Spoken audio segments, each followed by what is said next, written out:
को लेकर इस वक्त पूरा बच्चन परिवार सवालों के घेरे में खड़ा है।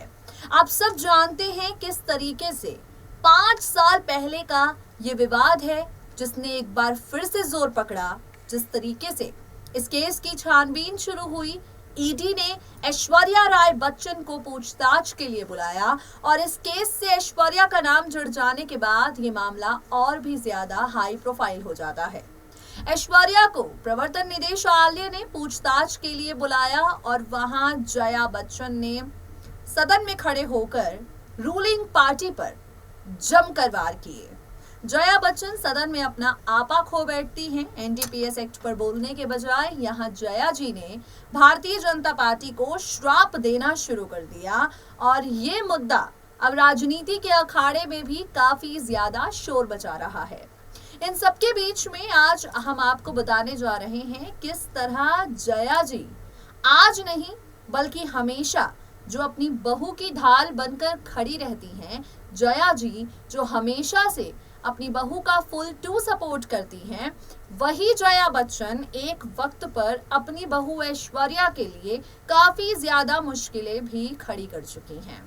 आपको बता दें, खबर आ रही है कि इस मामले में अभिषेक बच्चन को भी पूछताछ के लिए बुलाया जाएगा और अभिषेक को इससे पहले कि किसी भी तरह का कोई नोटिस दिया जाता, उससे पहले सोशल मीडिया पर जिस तरह की खबरें वायरल हो रही हैं, उन्हीं से जुड़ी एक रिपोर्ट हमने तैयार की है और वही रिपोर्ट हम आपको दिखाएंगे।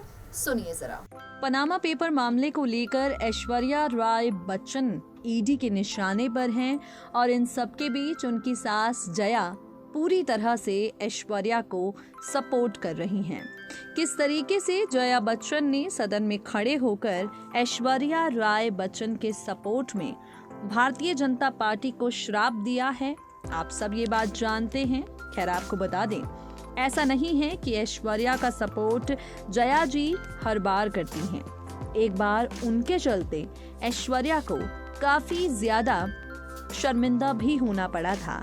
ऐश्वर्या को लेकर जया बच्चन ने कुछ ऐसा बयान दे दिया था जिसके बाद ब्यूटी क्वीन के फैंस ने सास जया को काफी ट्रोल किया।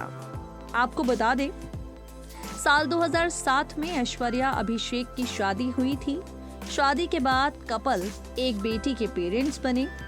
यहाँ पर प्रोड्यूसर करण जौहर के शो कॉफी विद करण में जया बच्चन पहुंची थी, जहां उन्होंने अपनी बहू ऐश्वर्या की जमकर तारीफ की। आपको बता दें, इस दौरान जया बच्चन से करण जौहर ने सवाल किया, क्या ऐश्वर्या बच्चन परिवार के लिए सही विकल्प है? जया जी ने कहा, हाँ, मुझे आश्चर्य होता है कि वो खुद इतनी बड़ी स्टार है, लेकिन जब हम एक साथ होते हैं तो मैंने कभी भी उन्हें खुद को आगे करते नहीं देखा। मुझे ऐश्वर्या की ये क्वालिटी बहुत पसंद है। मुझे ये पसंद है कि वो चुपचाप पीछे खड़ी रहती है, वो चुप रहती है और वो सुनती है। एक और खूबसूरत बात ये है कि वो परिवार से जुड़ी हुई है और जानती है कि कौन उनके अच्छे दोस्त हैं। जया जी की ये बात सुनकर ये कहना बिल्कुल गलत नहीं होगा कि वो अपनी बहू के बेहद करीब हैं, लेकिन जो बयान उन्होंने ये दिया कि ऐश्वर्या चुपचाप पीछे खड़ी रहती हैं, नेटिजन्स को पसंद नहीं आया। ट्रोलर्स ने जया जी के स्टेटमेंट को प्रतिगामी कहा। कुछ लोगों ने जया बच्चन को इंडियन सास कहा, किसी और ने कहा पीछे खड़े हो जाओ, वहाँ ये वो लोग हैं जिन्हें हम अपना रोल मॉडल मानते हैं। किसी ने कहा धिक्कार है, आपको ऐश्वर्या को पाने के लिए आभारी होनी चाहिए। आपको बता दें, अभिषेक बच्चन ने अपनी मम्मी और अपनी पत्नी के बॉन्ड के बारे में कहा था, माँ और ऐश मेरे खिलाफ गैंग बनाकर रहते हैं और वो बंगाली में कुछ कहते रहते हैं।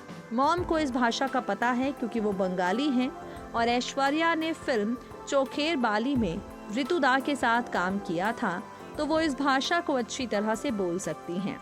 यही वजह है कि जब भी मेरे खिलाफ टीम बनानी होती है तो दोनों बंगाली भाषा में बातें करना शुरू कर देती हैं।